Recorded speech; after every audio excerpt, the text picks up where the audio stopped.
discuss this, we have invited Mr. Basiki Kone. Mr. Kone is an author. He's written several books. He's also a community activist, and he knows a thing or two about the Mandingo ethnic group because he himself is a native of the Mandingo ethnic group. Mr. Kone will be joining us from the city of brotherly love, that is Philadelphia. Mr. Kone, welcome to Focus on Liberia. All right, we will be joining Mr. Kone shortly. Our producer, talk to me briefly, about the importance of having this ethnic group series, especially as it relates to our country, Liberia. Welcome to Focus on Liberia. My name is Dennis Jah, and we are broadcasting from Atlanta, Georgia. Tonight, we're going to be discussing the history and culture of the Mandingo ethnic group and their contribution to Liberia.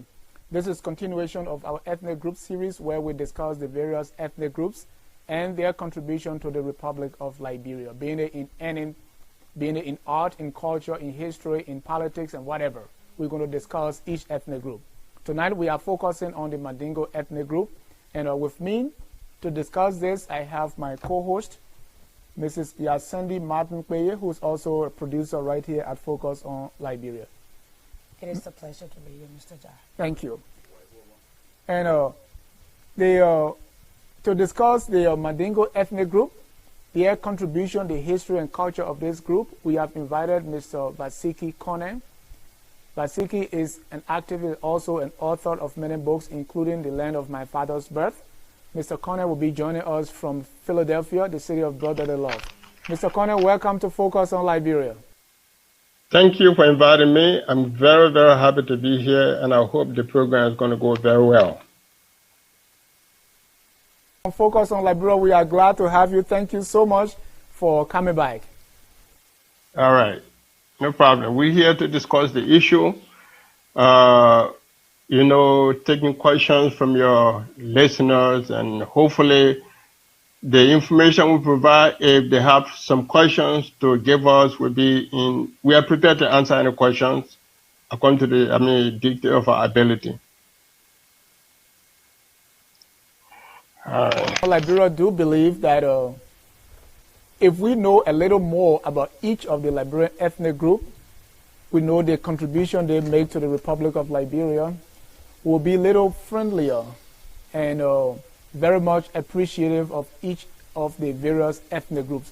As I always say, most of what we know about this ethnic group is based on stereotypes.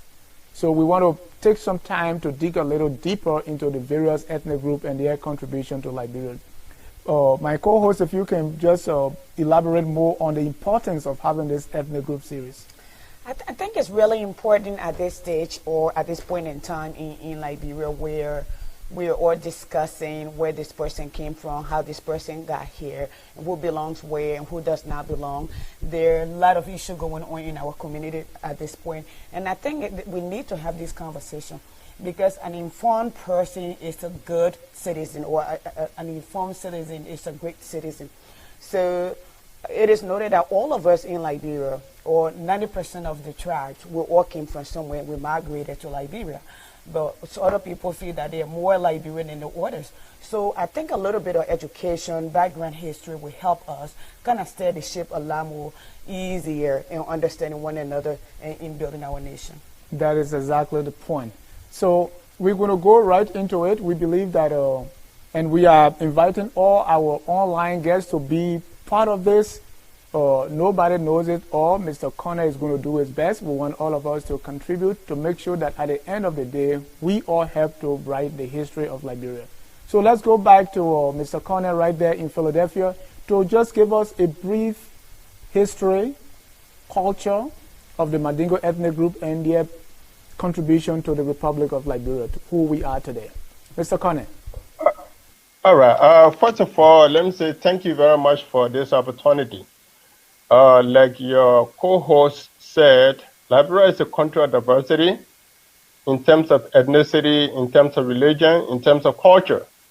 And when all of these cultures are appreciated, are celebrated, it can only make Liberia a better nation. Okay, now comes to the Mandingo in Liberia. We have to go back to the founding of Liberia. It is understood that the American Liberians, or the free slaves from America that migrated to Liberia, arrived around 1822. But we haven't got much information as to the interaction between the various ethnic groups. If we go back the limited information we have, we may cite the example of King Salboso Camara, who was head of the Condor Confederacy, which grouped together several other ethnic groups, including the Pele, the Loma, the Gola, and that kingdom or confederation existed around what you call today Bopolo. That was way before the coming of the settlers. So when the settlers came in 1822, as we all understand that that's when they arrived in Liberia, in what became Liberia. And of course, we have to understand before 1822, there was no country called Liberia. There was no Guinea. There was no Ivory Coast. There were just tribes relating to each other on the level of cooperation. Okay, but when the settlers came in 1822, their arrival on the land that became Liberia introduced different dynamics. Of course, there was some fight between the new arrivals and the people they met on the ground, mainly around Monrovia area, which is, let's say, it's Mamba Bassa, all right? In our African tradition, before the coming of the settler, there was no land purchase. You come as an African person, people give you a piece of land to settle, and people got along. But the new system introduced by the new arrival from America, which is like we purchase this land and we possess it, it's for us, nobody else can do this on this land. That created a kind of situation where there was a conflict between the new arrivals and the original people that met on the ground. And one of the persons that was called upon to come and settle the dispute between the new arrivals and the aborigine of the land was King Salboso Camara, who was a very powerful chief located in what is called today Bopolo County, meaning in Bapolo, all right? So King Salboso Camara came and settled the dispute between the settlers and the aborigine. He said, look, we all belong here. I mean, these people that just came, wherever they came from, they are our own people. If they come in good spirit, let's live together. And of course, that intervention by King Salboso Camara was very, very important in the formation of Liberia as a nation. And when the settler came, of course, they interacted with different tribes at different levels. Their interaction with the Mandingos, for the most part, were on two different levels. On the level of spirituality, which is Islam, and on the level of long-distance travel and business activities. Mandingos have, in the history of West Africa, Mandingo have played a major role, whether you're talking about Mali Empire, you're talking about Ghana Empire, or you're talking about Songhai Empire. Mandingo have played a very important role in the history of West Africa. Now coming to Liberia, the fact that King Salboso Camara was a Mandingo and was very, very instrumental in bringing about understanding between the settlers and the native, that clearly indicates that Mandingo were there from the very beginning of Liberia. And what we have to understand is that Liberia that became independent in 1846 did not include the expanded Liberia we see today. That was just mostly, include the coastal settlement where American Liberians declared independence for the nation, and for the most part, it took many years before the natives themselves were considered to be citizens in that country. Of course, the new nations require expansion beyond the coast to the hinterland, all right? And that's when the nation expanded to beyond Monrovia, beyond the coast, to include the 47,000 square miles that we have today, all right? Now, Where are the Mandingo within the new Liberia, the new nation that became Liberia in 1847? Mandingos are in predominantly 3 counties, Lofa County, Nimba County, Bon County. All right, now if you go to Lofa County, you realize that when the French encroachment began, when the French people started expanding, grabbing land here and there, the Mandingo in Kwadugboni district fought the French people to remain as part of Liberia, because the French government, represented by the colonial authority, wanted as much land as possible. And many times they went to conferences with Liberian government officials, and they agreed that the demarcation of the border between Liberia and outside of the territory is here. But every time they signed agreement, they only the agreement.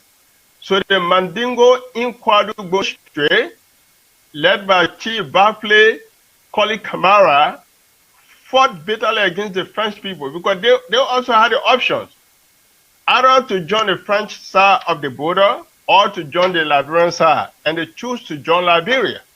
So that's the history of the Kwadugboni district in Lofa County today. Now, Mandingos in Nimba County and Bon County, for the most part, have their origin in the Mandingo country that was visited by Benjamin J.K. Anderson in 1868 and 1870. All right? You realize that if you read this book, it's called African American Exploration West Africa. Benjamin Anderson was one of those that were charged with the responsibility to expand Liberia beyond the coast. And he did a tremendous job by going everywhere, exploring, building new relationships with people outside of the coastal area. So in 1868, Benjamin Anderson made a trip to what was considered to be the Mandingo country, with a capital in Musadu. Those days, there was some level of agreement between the King Ibrahim Sise and the government of Liberia that the government should be extended there. All right?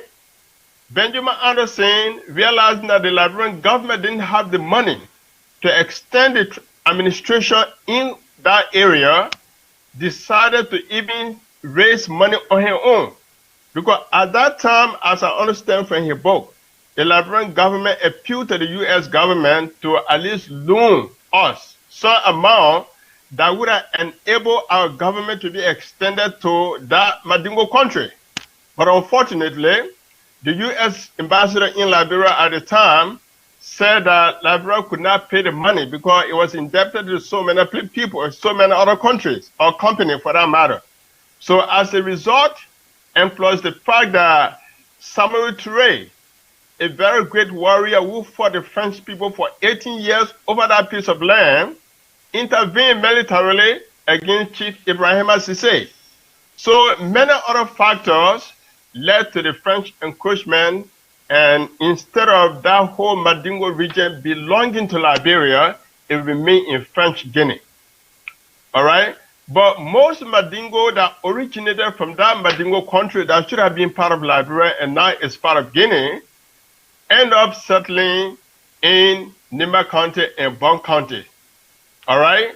And they tremendously contributed to the growth and development of those places. If you look at places like Ganta in Nimba County, places like Saklipe, places like Ban or Kample or Tapita for that matter, you realize that Mandingo people involvement in trading activities very much contributed to the development of those places. Okay? When the settler came, and based on their interaction with various ethnic groups, they saw the Mandingo to be very industrial, to be very spiritual, to be well-traveled people at that time. Okay? But what the settlers did, when they came, they thought that the best thing to do in order to have situation under control was to introduce a school system. Okay, the educational system that the settler brought was in complete conflict with the traditional Quranic educational system that was being developed by the Mandingo people. So it was like they saw it as a rivalry.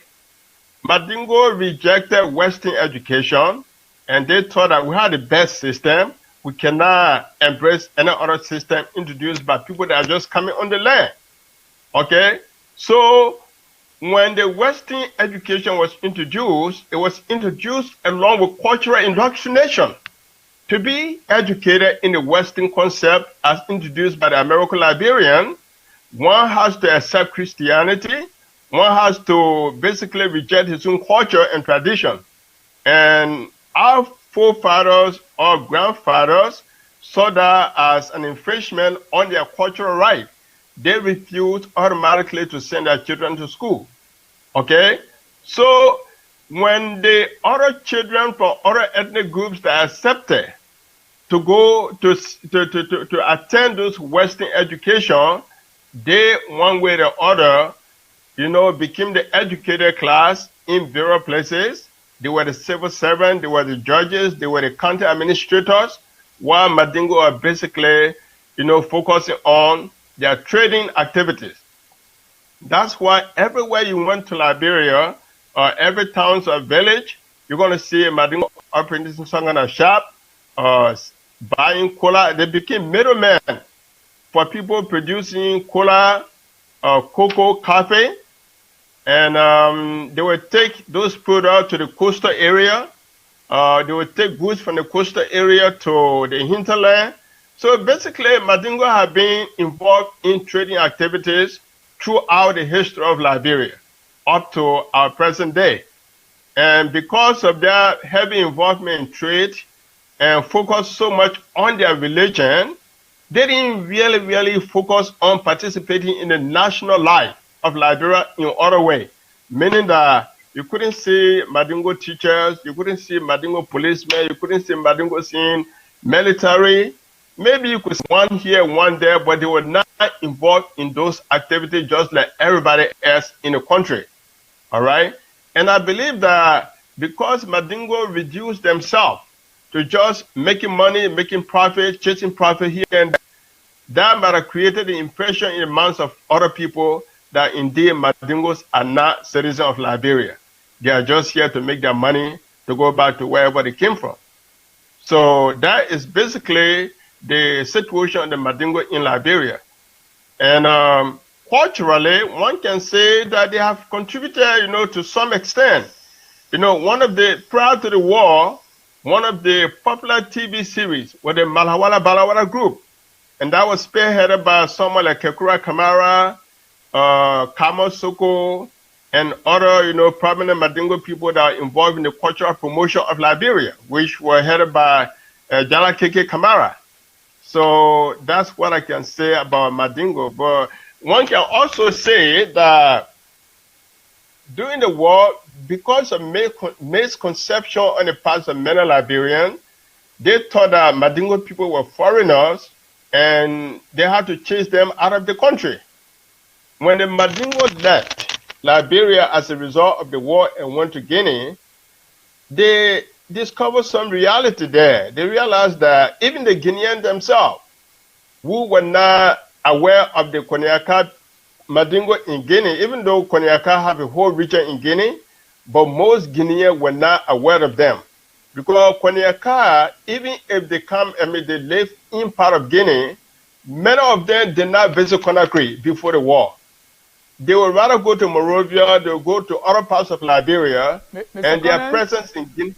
Mr. Connor, we will go deep into the history, but thank you for the brief summary. I want us to go back to the previous migration, because we see that a lot of people migrated. Mandingo, as I learned, came from the Malay Empire. So when the Malay Empire broke down, and correct me if I'm wrong, they started to move to what is today West Africa. So let's go back a little bit and talk about the origin. Even before Benjamin Anderson and all that you have expressed, I know that there was a migration that took place.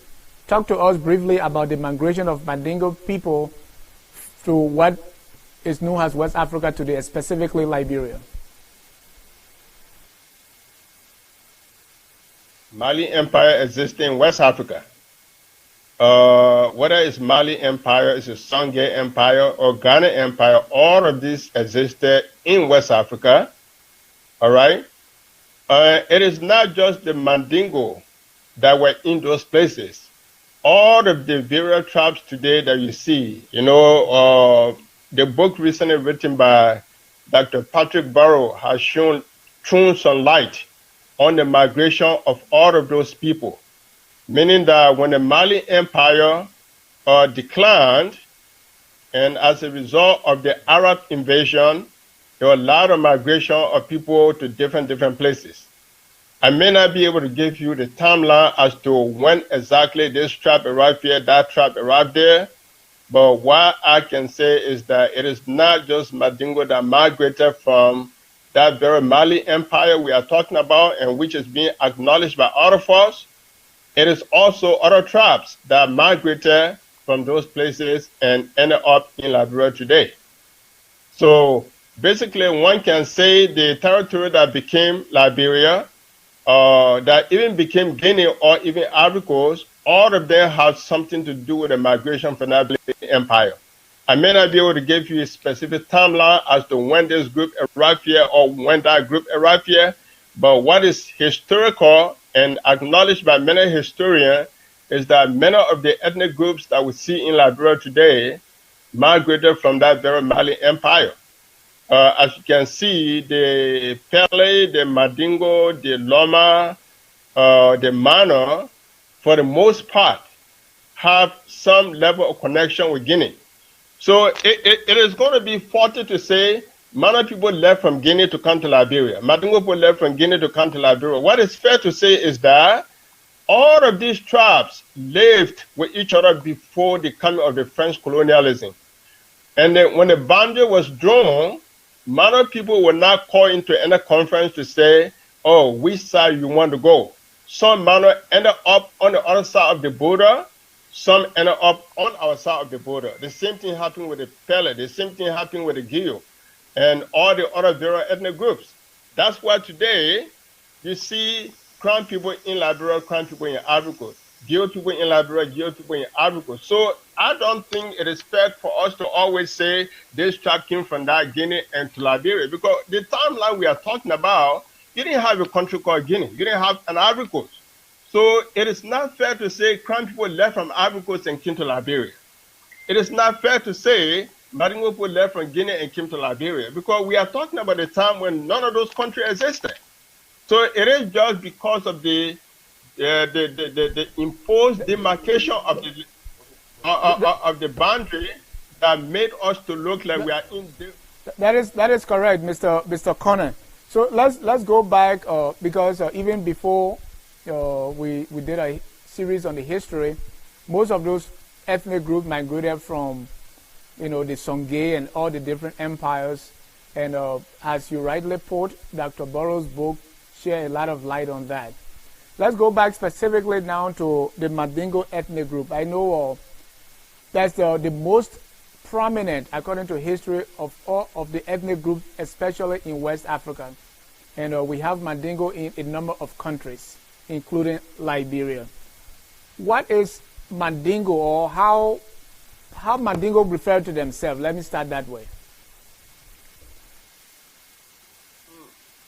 Those who fall predominantly from Nimba County or Bon County, we are Kwaniaka. All right, and those from Kwadu Boni, we refer to them as Bonika. But the language is the same. I guess it's the difference between the accent, just like one may consider to be a British accent, an American accent, or typical Liberian accent. That's the difference you can see between them. Meaning that those who fall from Nimba, we speak Kwaniaka, and there are other people from Lofa County that speak Bonika. There are also Mandinka. All right, these are the various different kind of Mandingo you see in Liberia. I may be Konyaka. Alaji Kuma, for example, is Bonika, meaning that he has a local origin. All right. And Dr. Yusuf Ibrahim Kaba, who is currently Liberia ambassador in Saudi Arabia, is Mandinka. These are the very different, kind of Mandingos in Liberia, but we are all kind of related to each other in terms of marriage, in terms of religion, because regardless of our different accent or different origin in Liberia, one thing that unites all of us is the religion of Islam. As you know, most Mandingo, as I know, are Muslim. It is possible to see Mandingo of Christian faith or other faith, but predominantly Mandingo are Muslim.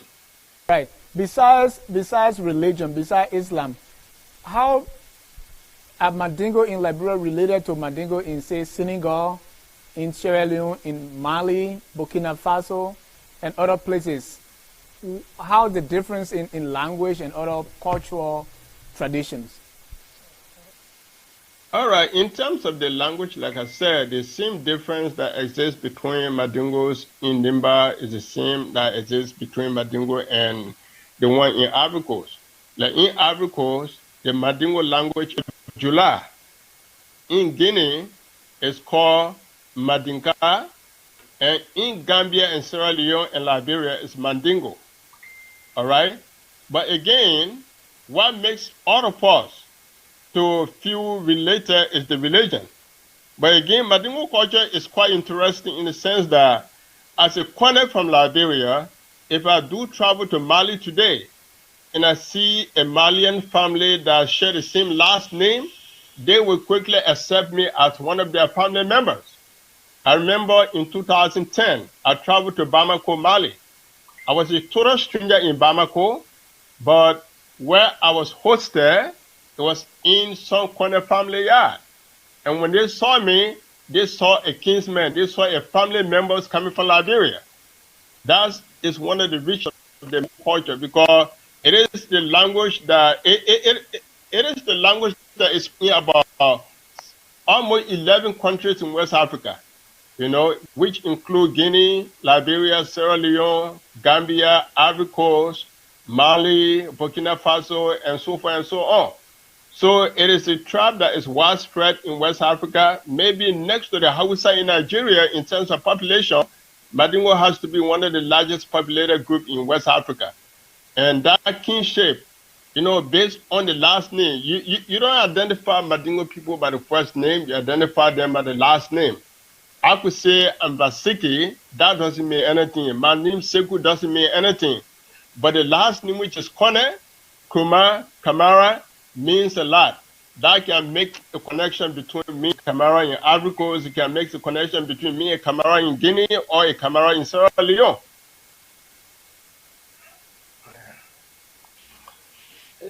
From what you said, my dad told me a story where during the war they went to Guinea, and his name is Vamoli.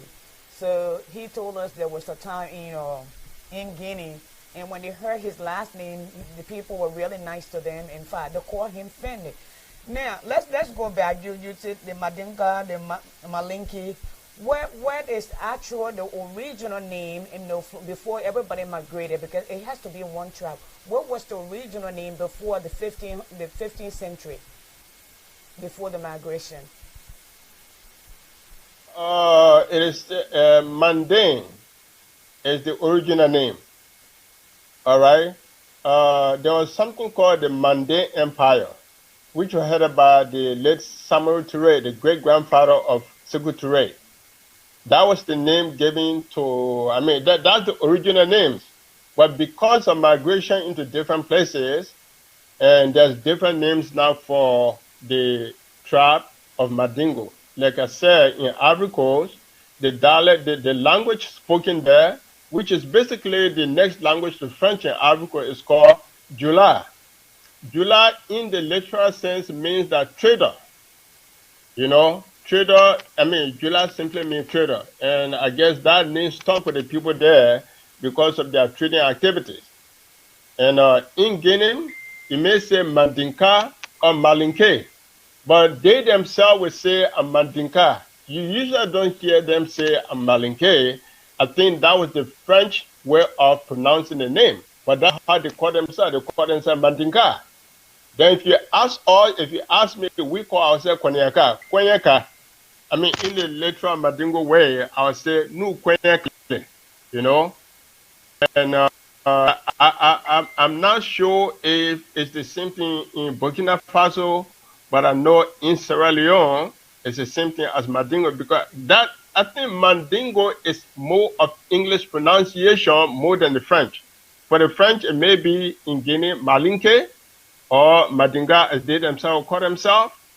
But in Liberia, Liberia, Sierra Leone, and Gambia, English-speaking country, we are referred to as Mandingo.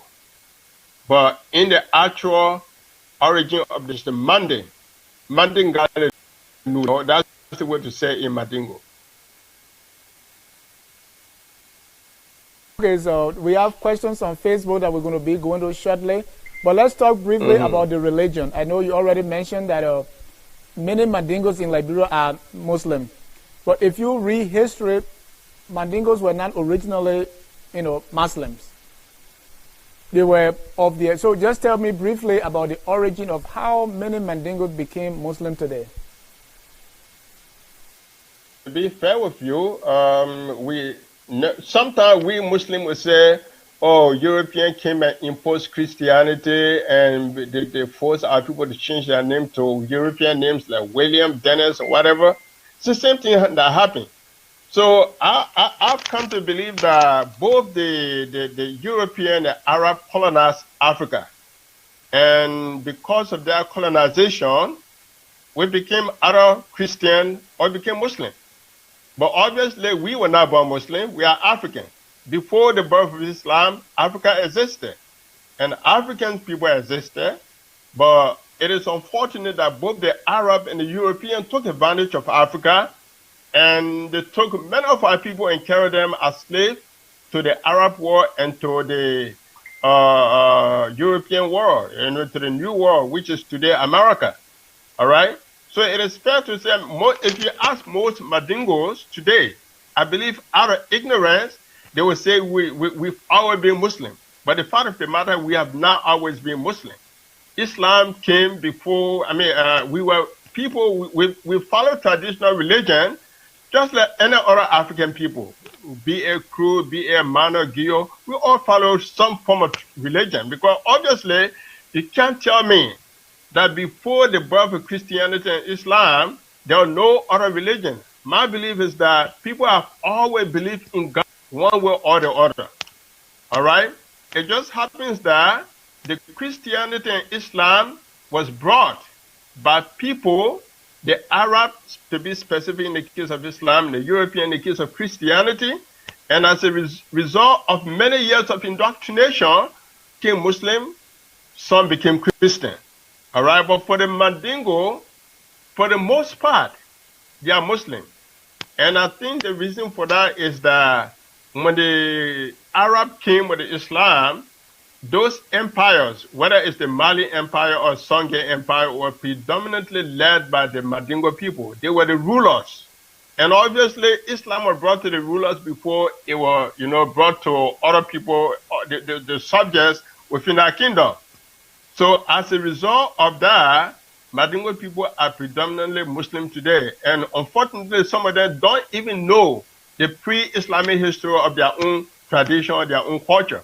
Therefore, we believe that we've been Muslim. Like I remember some time ago, one old man used to say, oh, our great-grandparents used to be Arab. I said, no, there's no way. We don't have any Arab origin. If you go back to the study of Sheikh Anta Diop, the great anthropologist from Senegal, he would say the Egyptian civilization were of African origin. It's just that the Arabs are invaders in Egypt. In all these North African countries, the Arabs are invaders. And just that the invading forces do all the time. When they come, they want to impose their culture, their tradition. And I'm not saying the religion is wrong. Whether it's Christianity, it's Islam, all religion is right, because religion simply means to recognize the supreme being, someone that created the universe. The universe is not an artificial creation, it's not human creation, it's a supreme being that created all these things. So all cultures around the world at one time or another have some recognition of the fact that God is the Thank you. Let's talk a little more because you're talking about the Mandingo rulers and all that. So let us talk about governance. I know before the Europeans came, Mandingo had a form of government. So let's talk about that part too. What was it like? I remember you also spoke about King Sao Boso. All right. In our own Liberian setting, when we talk about King Sao Boso, he led. It was like a conglomeration of various ethnic groups. You know, King Sao Boso Kamara was born in Solomba, which is in present-day Guinea. Okay, and there was a war between. There was a Gola warrior in the Bopolo area that was always harassing the travelers between the coast and the interior. So that's how, when this guy became so terroristic against other people, King Saboso Kamara came into the picture and formed alliance with all of the various tribes to get rid of that bad kings. And obviously, people would say, that he administered with due diligence. He was a good leader because being a Mandingo at that time, to be able to administer that confederacy that composed of other ethnic groups shows that he provided good leadership. He was a good leader. And usually Mandingo leadership, in a traditional sense, is mostly family-based. A lot of decisions are made by the family, and of course, whether it's in a town setting or in a village setting, there's always going to be someone that will be, a leader among the people. And I'm not sure if the leadership exists, that were exhibited by these kings in the Mandingo area were different from any other African tribe. Always they're going to be a leader. And for the most part, those leadership may be hereditary. Sometimes, in the modern democratic sense, I'm not sure if it existed that same way, but there's always leaders that provided political leadership in time of crisis, in time of peace. And for Mandingos, I'm not sure it was different from any other tribes, Oh, that's on the governance. So I believe also education. I know there were other forms of education that we had before the coming of the Europeans. Enlighten us on, some Mandingo schools or some form of education that they got outside of maybe the Islamic or the Christian education. Mandingo education was mostly based on poorer society. Okay, that was something that existed before the coming of of Islam. Okay, but with the coming of Islam, whatever education that was within the Mandingo community were replaced by Quranic education. What Quranic education consisted of was that people will go to a Karamon meaning a teacher. In the town, people will send their children to the Karamon, and every day, the class was not divided, the students were not divided into different as it's in the modern school system, but what we had was that people would send their children to the Karamon to live for the Karamon. It was not like you go to school and go back home. Some people used to do that, but for the most part, Karamon used to be someone that had maybe 40 children that actually lived for him. That did everything with him. They work, they do farming for him, and they engage in trading activities after school hours. So from the morning time until 10 o'clock or even 12 o'clock midday, every one of those students will have to go to the Karamon and, review the lesson before. Normally, it started with the Quran. Like I honor when that Quran started too. You go to Karamon in the morning, he taught you a new lesson for today. For one, I mean, it will be one of the surah from the Quran. You read that, next day you come to review, and he gives you the new one. And that karama will take his time to go with all the various students, okay? And for the most part, students that graduated from the Quranic school system, they were not expected to be civil servants. They were either going to go up to become another Kalama, to become the Moli man that all of us know in Liberia, that you go to Moli man if you want spiritual advice, you want promotion at your job, you go to the Moli man. And most people, most political leaders in Liberia, went to one form or another of those Kalama to pray for them. Like my grandfather did a lot of Moli work for some of the prominent Nimba City, chiefs, like Johnny Voka, Dan Gongwi. These were people that my grandfather actually worked for because they were looking for position. Okay? So Mandingo school system was basically based on the Islam, and it was Quranic education, which I underwent, and I believe that even the Associate Justice Cabinet General underwent the Quranic education for madrasa. But then madrasa became something different. Madrasa is different from Quranic study in the sense that madrasa has pedagogical, development, just like a modern school system where students are divided into different classes. You can get promotion from one class to another class. That was not the case with the Quranic study. Okay? So just like in the poorer society where students were taught of the culture and the tradition, we also had the similar thing. Because as a child, you have to go through circumcision. Out 2, 3 months, 4 months, you're going to spend there in the circumcision bush, where they teach you all of the value and culture and tradition of your culture. We all went through that as well. But besides that, the other form of school has... Yes. Mr. Connor, hold that thought. We're going to take a short break.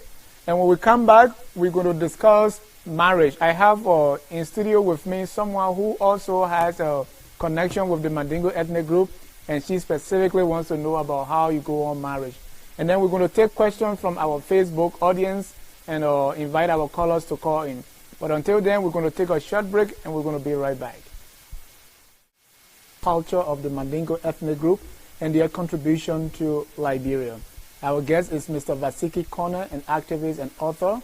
He's joining us from Philadelphia. And I have in studio my producer and also co-host, Mrs. Yacindy Martin Prayer. Mrs. Prayer, take it away. Mr. Vasiki Connor, thank you so much for being here. And again, like Dennis said before, it's good to have you. This is your second time here. I'm the 19th century woman, and we're in the 21st century.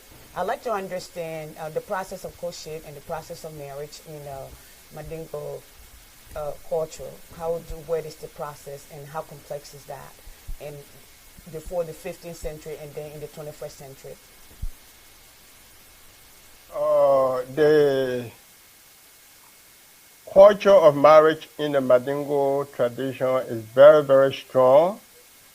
And first of all, what used to happen before, where a father would choose for a son, or a mother would choose for a son, it still exists to some extent, but for the most part, people are free to choose to make their own choices today of who they want to get married to.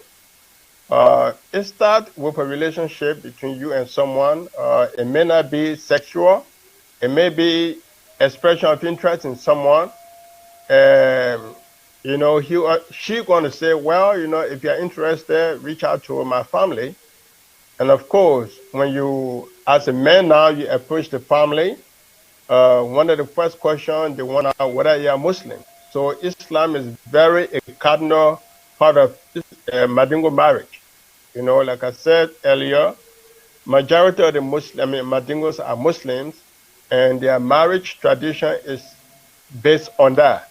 Even though today the law may not be as strong as it used to be, some Mandingo women may marry outside of the culture today, but for the most part, marriage is based on the tradition of Islam. But first of all, you have to provide the cooler, you know, as a man that wants to marry the woman. And normally the marriage is just not between two individuals. It is family that is giving their daughter to another family. So it's not just like you and someone just saw each other and fall in love with each other and just you move with each other in the same place. No relationship is going to be considered genuine in the eyes of the Mandingo community if it is not based on genuine marriage, you know. So my father, for example, or my mother wouldn't have accepted any woman moving with me if I'm not married to her. Okay? And though you may be in relation prior to the marriage, you may have relationship with a Mandingo woman, but that is not going to be something that will be accepted by the parent, you know. So it's difficult to just go to the yard and say, I come to see your daughter. Your daughter is my, you know, my partner in the relationship. It has to be based on genuine interest of marrying that woman.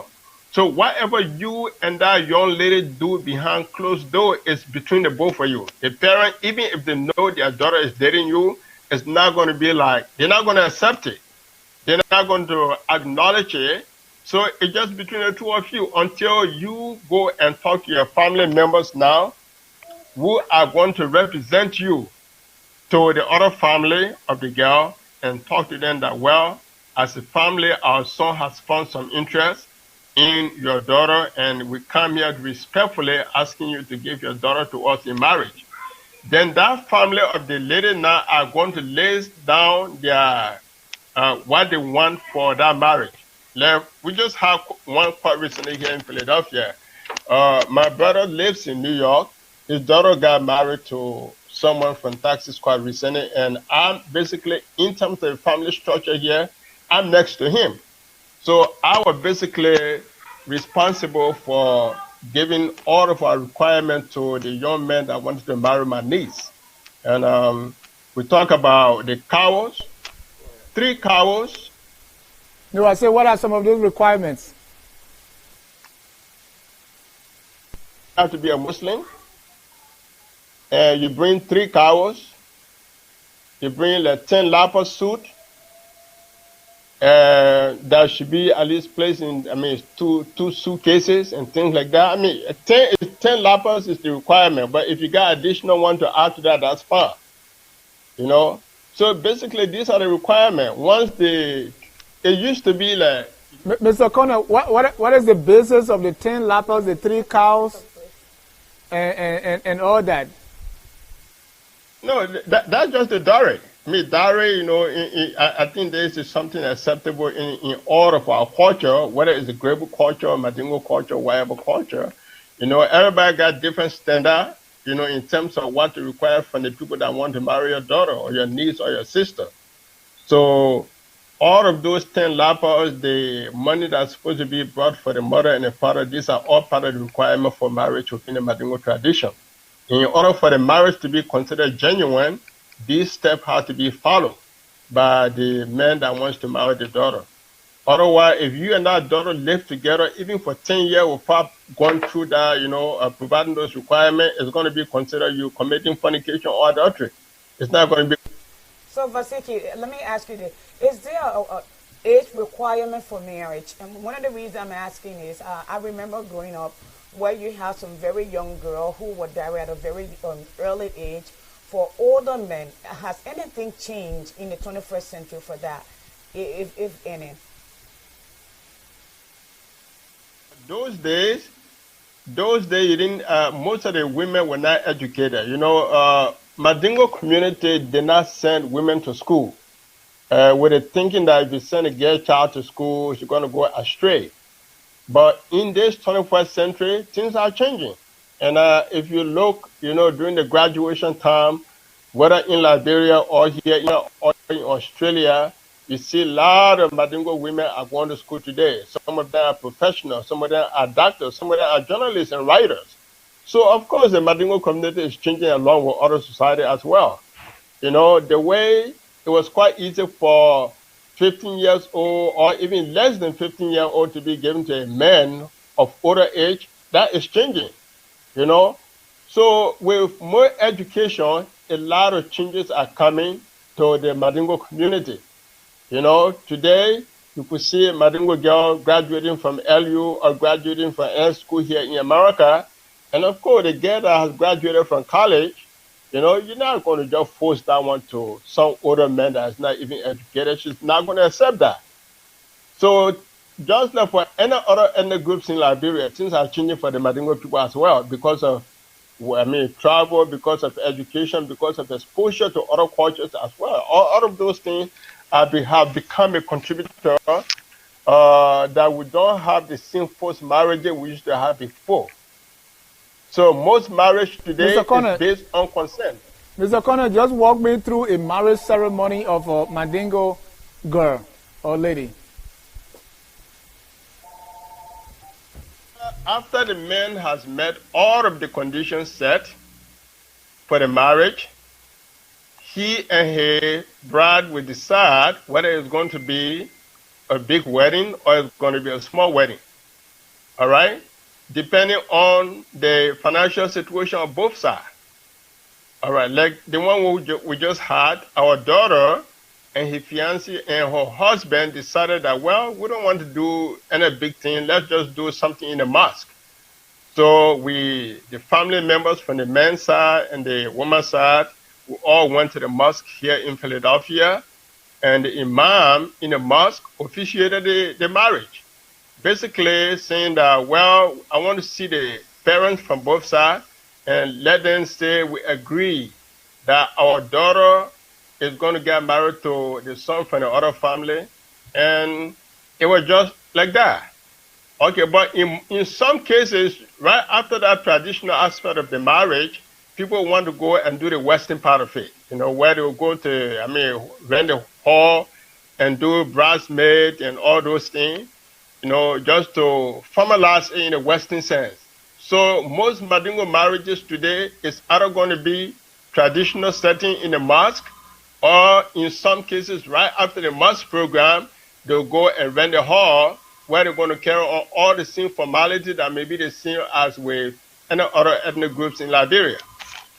Mr. Connor, we got some callers on the line, and also we have some comments on Facebook. But let's start with the callers on the line. Caller, your name and where you calling from? Hello, I'm Jeffrey Kula from Minnesota. Okay, Jesse Kula from Minnesota. Your comments or question for Mr. Connor? Yeah, I got a question for my brother from getting our history of Liberia.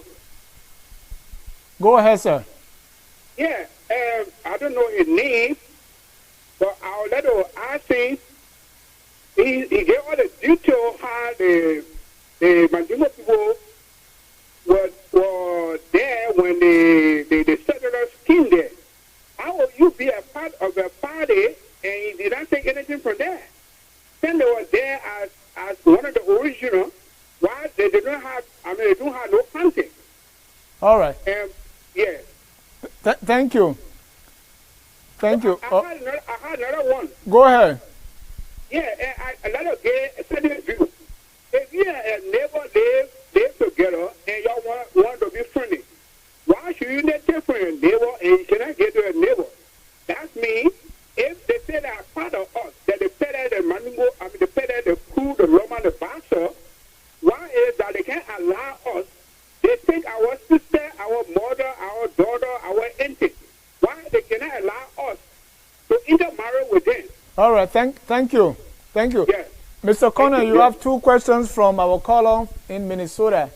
The first question is, if the settlers or the free slave men Mandingos in Liberia, why is it that the Mandingos don't have a county? That's his question.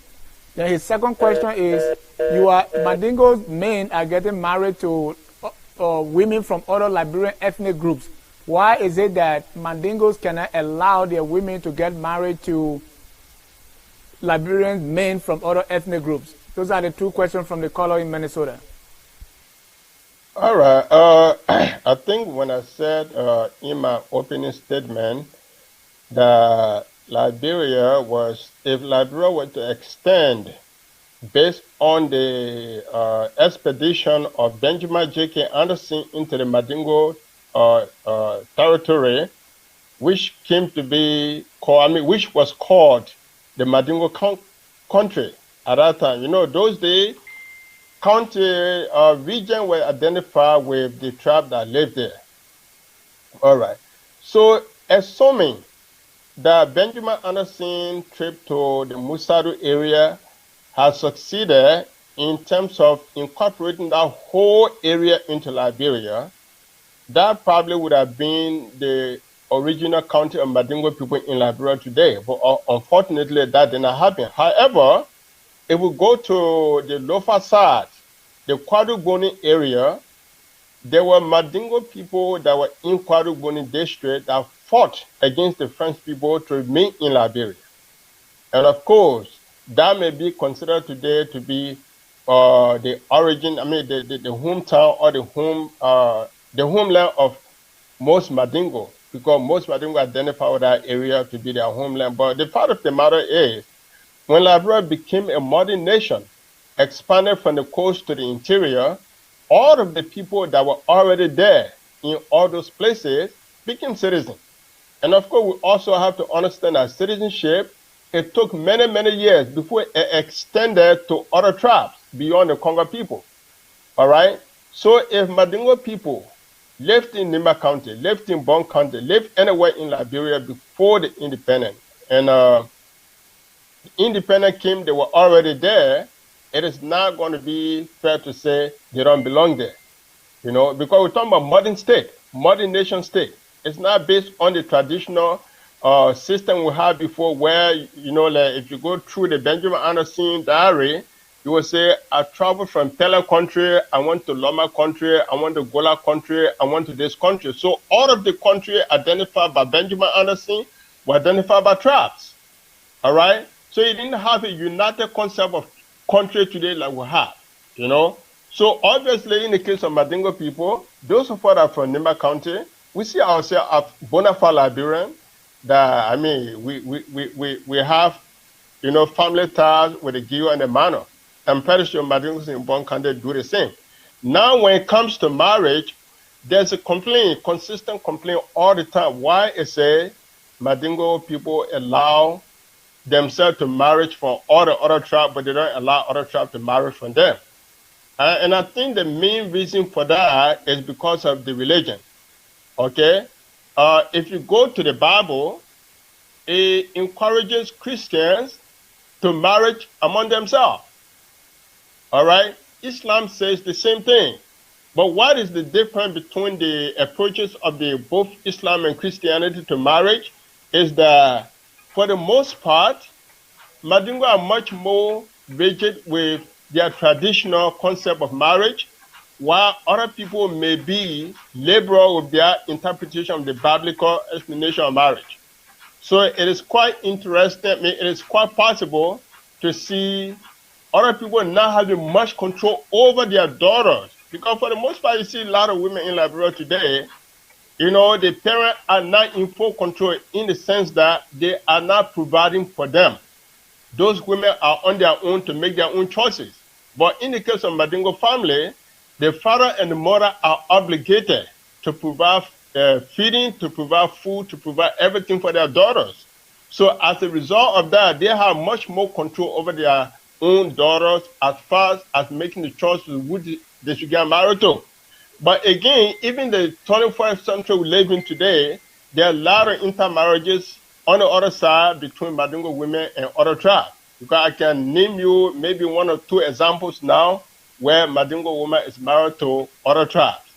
Okay? But I think that the more the society advances, the more people are educated, a lot of things will change. But for the most part, Mandingo marriage is based on, you know, whether the man is a Muslim. Okay, for example, me, I've seen a situation where people refuse to give their daughter to someone who is a Mandingo because they say he's not a practicing Muslim. I'm not going to give my daughter to you because you don't pray. I've seen that many, many times, you know.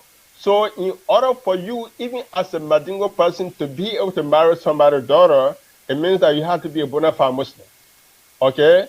And I think what needs to happen, maybe a Muslim have to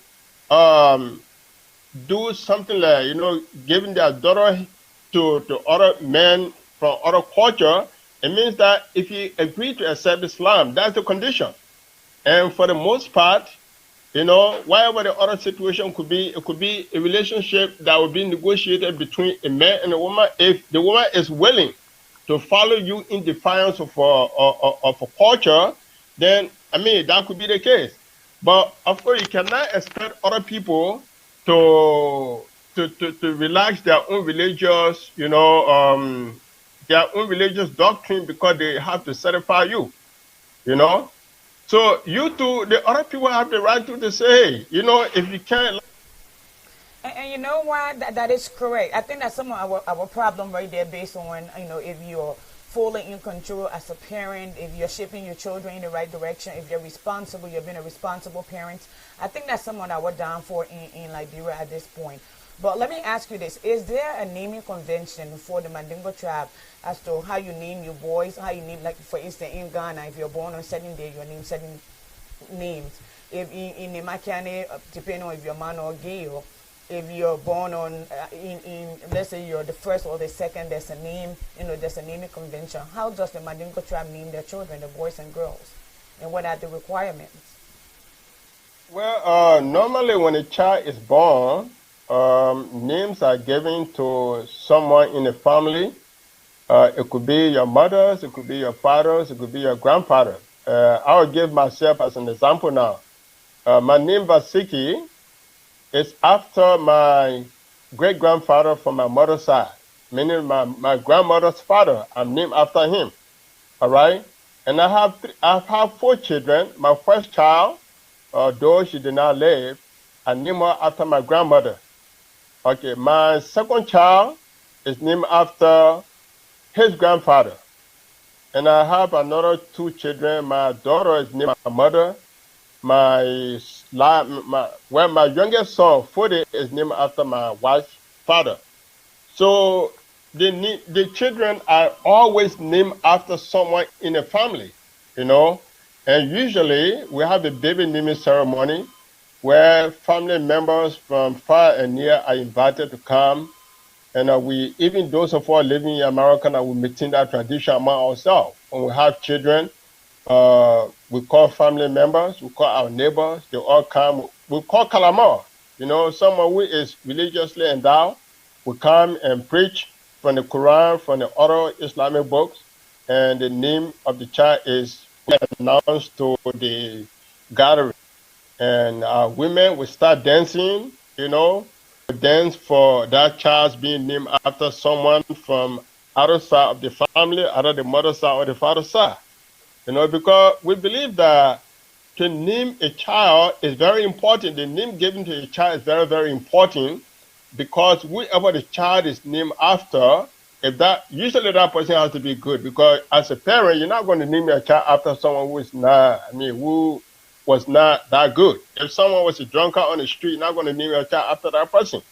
Your child has to be named after someone that is an exemplary figure within a family. So when that child grows up and knows that the person I am named after was so and so person, then that child will be encouraged to do good. That child will be encouraged to be a better person, to follow the characteristics. Now, we are in the 21st century, and I know culture hasn't changed much, although we're evolving. Now, what I know the Muslim tribe, there's a requirement for marriage, maybe 1 or 2 or 3 women. How is it working out now, and how many, if at all, how many wives can one man have, and what are the process in acquiring those? According to Islam, men is allowed to marry as many as 4 women. But just like, most of our traditional culture have changed over time as a result of maybe we've acquired new knowledge, new information, we've become new people. So polygamy is not as strong as it used to be before. But still, it is still an existing part of our culture, and it is not just practiced among Mandingo people. To me, polygamy is an African thing, because I grew up in Nimba County, predominantly in Gil and Mano area, I could see a lot of Mano men having multiple wives, you know. So for us, that culture is still with us. But for the most part, educated Mandingo men, prefer to stay with one woman today. And Mandingo women, a lot of time, they don't even want to hear they talk about their husband marrying the second wife. The first thing, like in American setting, they will tell you, look, if you want to marry the second wife, that means you got enough money to take care of the responsibility in the home. I'm not going to contribute to anything. You got to pay your mortgage. You got to do this. You got to do that, and things like that. So the institution of polygamy is not as strong as it used to be. And things are changing not just for Mandingo people, for everybody else in our own setting, whether it's in Liberia or in the diaspora, a lot of things are changing. But Mr. Vasiki, how does this affect the children that are born in those culture? Let's say, I know women, we can be very competitive, we can be very emotional. So you have 4 wives with 4 different sets of children. How does that play out? How is the household, how does that play out? Well, there are a lot of good positive and negative associated with marrying multiple wives. Sometimes the competition between the women can be so intense, and they become so jealous of each other's children. But for me, I think my family was very blessed in the sense that of all the 4 women my father had, my mother was a head wife because she was older than all the 3 wives. And of course, we had a very harmonious, cordial relationship in our family. My mother was responsible for all her mate children, just like the mates were responsible for all of us. So I could relate to my mother the same way I could relate to any of her mates. But my family story is quite different from a lot of other family stories because of the jealousy between the mates. Sometimes they feel like, oh, the husband like my children or like that woman's children. He doesn't like my children. So because of that, some women went to the extent of even going to the juju man or the moli man to do something that will negatively affect the children of other women. But everything will never be the same. They're always going to be the good and the bad. Okay, the good of the multiple marriages, a man marrying to multiple women, is that if he's able to control the situation, it can be a very great family, very peaceful family where there's love and understanding like ours, but I can say it's not the same everywhere. There are a lot of negative things that happen. Mr. Connor, I know you are a writer, let's go to literature. I know Mandingo ethnic group has some folklore, they have some Mandingo parables, it has some, Mandingo legends. Let's go to literature and tell me about some of the literature in the Mandingo ethnic group. What are some of the parables, some of the legends, and how you being a Mandingo, how your culture inform what you do as a writer? Well, I may not be able to specifically mention any parable today, but I can tell you one thing. For me, I've been influenced artistically by so many people, particularly the legendary Ivorian reggae singer Awandi.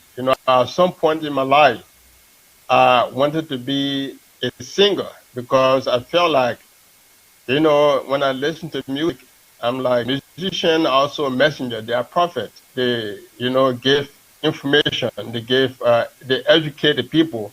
So I thought I have a lot of information to give. And I know, following my dream, excuse me.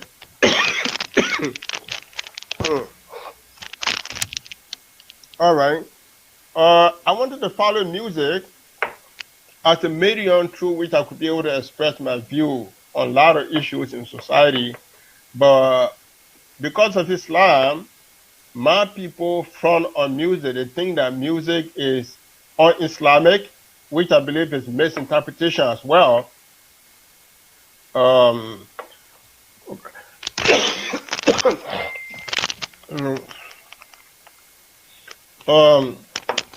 So based on the tradition, and as a writer, I've always felt like I have to be the one to be able to bring my culture to the light in Liberia.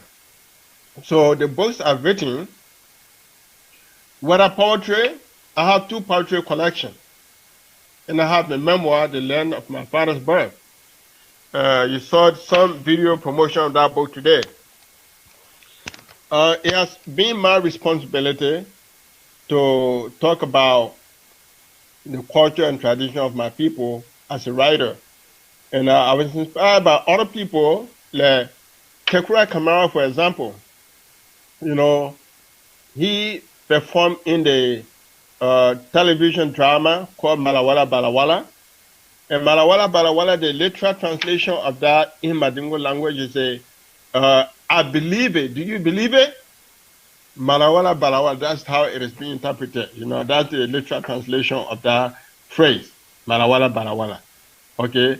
And the Kamara brothers, B.A. Kekura Kamara, B.A. his brother, Jala Keke Kamara, they were very, very instrumental in the formation of, Bureau Liberian cultural truth. And matter of fact, when Samuel Doe took over as president, Jala Keke Kamara was able to convince him through General Thomas Watson to separate the Culture and Tourism Bureau from the Ministry of Information. So throughout, for the most part, in the 80s, you had the National Bureau of Culture and Tourism headed by Jala Keke Kamara, and he contributed mostly to the promotion of Liberian culture in general and Mandingo culture in particular. Okay, now, one of the best times for Liberian music was when... Mr. Connor, sorry to cut you off. We are running out of time. We'll soon be bringing our curtains. I want us to cover just a few more areas that it has to do with the food Mandingo people like. What are some of the dishes of the Mandingo people?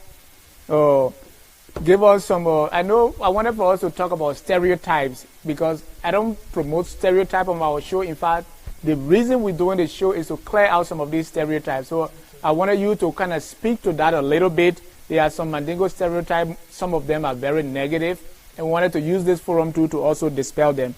Talk to me about your neighboring ethnic group, because sometimes the way we ethnic group refer to each other can be negative. Like for me, in my ethnic group, we refer to the Mandingo people as wanderers, and which is called Bawala.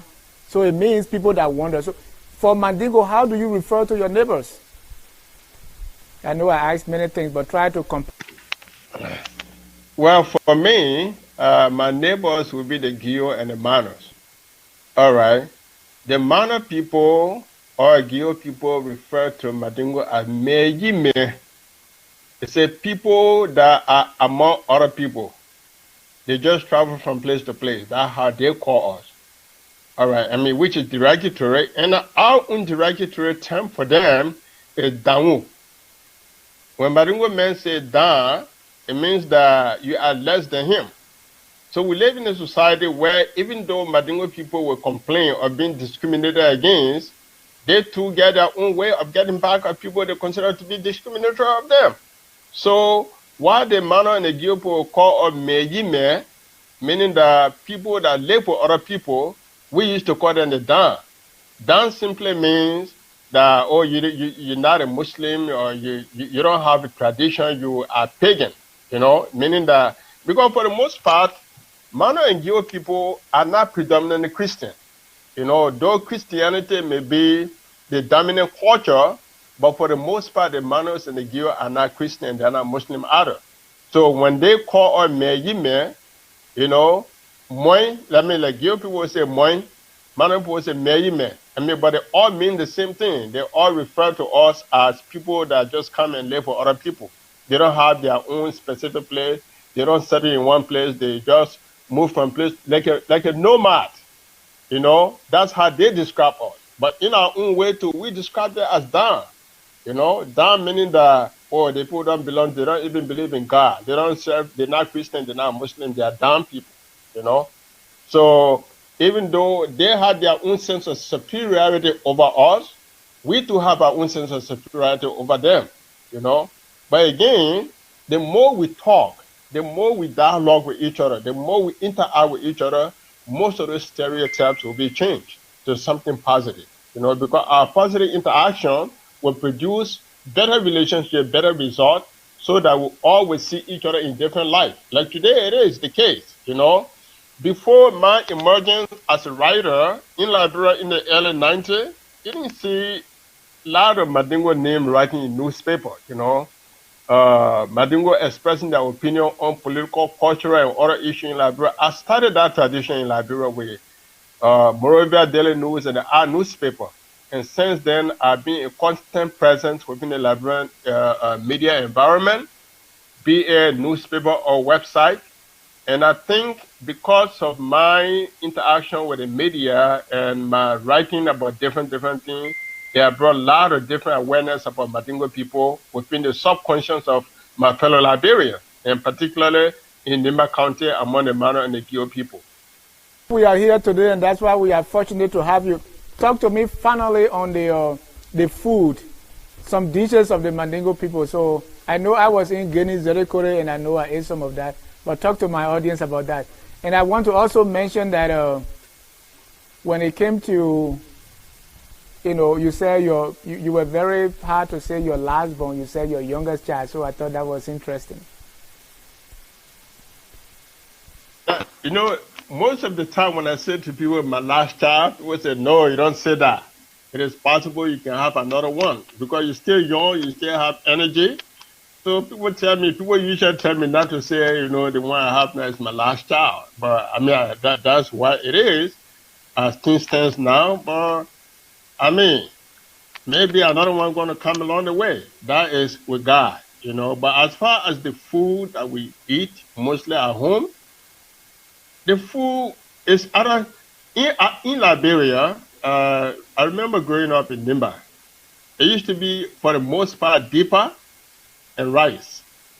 Okay, deeper used to be, in the morning used to be selibe, meaning, I mean, in the typical Liberian we say potapoto, or soft rice, you know, that's called selibe in Mandingo, or money kalama.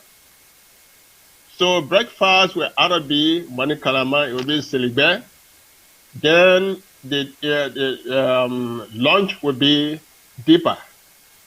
Then in the evening, it's going to be rice.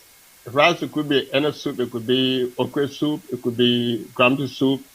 It could be simply what Mandingo call naji, meaning, you know, water soup. That's what it used to be, you know. And I think when it comes to rice, nothing changed between Mandingo and other people. The only thing that may change is the soup. Well, whether you like the grumpy soup, or you like the potato green, or you like cassava leaf, that would be the difference. But the food is not much different. And if you travel from Ivory Coast, Mr. Connor, you make me want to eat money calamari right now. But we are drawing down the curtains. You have a lot of questions and comments on Facebook. If you have time after the show, please go and respond to the questions. And to our audience in Radio Land, this is not the end of the discussion. What we've decided to do at Focus on Liberia is to start the conversation based on our different ethnic groups. This time I will go back to Mr. Connor to just give his final comments for 30 seconds, and then we'll be drawing down our curtains. Mr. Connor. All right. To you, my dear brother, my friend Dennis Jai, and my sister Yasindi, I'm very grateful for this opportunity of making an appearance on your widely popular television program, Focus on Liberia. The program you are just doing now, talking about the various ethnic groups and their contribution to Liberia, it's a very great thing. At least through such a program, our people will be educated to understand the contribution of various ethnic groups, because those of us that grew up in the Mandingo tradition, where we saw our fathers, our brothers, our mothers involved in tailoring, involved in businesses, doing all these things, they were, among the greatest taxpayers in Liberia, because all of those business activities they were involved in require paying taxes to the government. So in terms of paying taxes to the government, that may be considered to be one of our greatest contributions to the development of Liberia. And coming to your program and talking about all those things, it has been very, very great experience for me. And I hope that we can have this kind of open discussion among various ethnic groups so that it can promote unity and peace among us. And thank you for the opportunity. And I thank your listening audience for tuning into this program today and to listen to whatever we have to say. And we are available. I think we are all on social media. If they have any question, if they were not able to ask the question now, they can get to me at any point, either call me or get to me somehow on social media. We are available to respond to any question at any given time. And thanks, and may God bless you.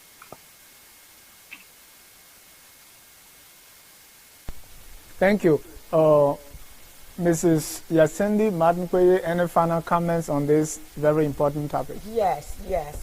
Everyone out there, thank you so much for listening and tuning in. And we'll be here next Sunday at the same time.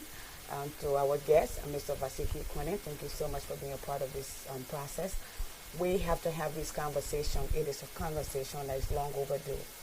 We're here at Focus on Liberia. We're here to promote Liberia, to educate and uplift our country and our fellow citizens. So when you see us out here, we're actually here to have these dialogues, to tap into all the resources that are available to us, the different reservoir, professional and cultural, politics. We cover all of those range, but we are here to elevate one another, to teach one another, to sort of kind of bring some level of understanding among us that we will be able to become a functional and productive society. Until then, thank you, and thank you for watching. Thank you, Dennis. Thank you, our producer. Until then, we say thank you to our studio manager and the guy on the control, Evangelist Patrick Ansah. I want to thank you, our producer, and also my co-host for today, my guest relations manager. You know, all the work that goes into Focus on Liberia before you see this on Sunday. I want to thank Stephanie Logan Setro for all that she does for this program. Until then, this is Dennis Jar from Atlanta, Georgia, saying so long. Good night and God bless.